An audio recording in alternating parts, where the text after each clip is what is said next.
So, hello guys, today magluluto po tayo ng pansit. So, ito po yung ating ingredients. Meron tayong snoopis, chicken,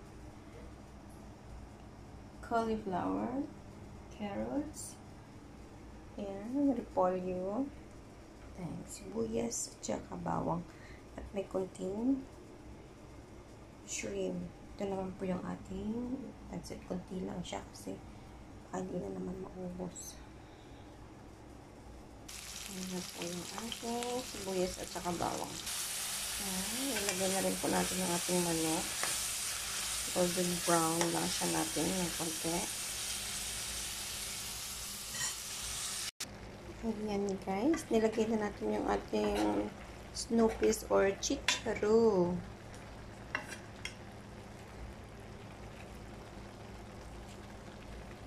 Ang ating pansit.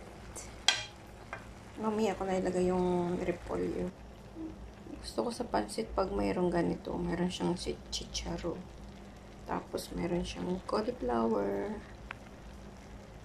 carrots. Tapos yun, ilalagay na natin yung repolyo. So, ayan na guys. Nilagay na po natin yung repolyo. Halo-haluin na lang po natin siya.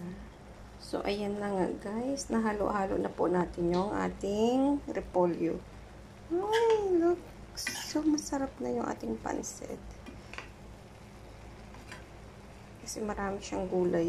Gusto ko talaga sa pansit magulay. Kasi, for me, gulay is life. Mahilig talaga ako sa gulay. Tapos, ilalagay na natin yung toppings natin, yung ating shrimps. Wow. Diba? Meron na siyang shrimps. So, kainan na tayo, guys.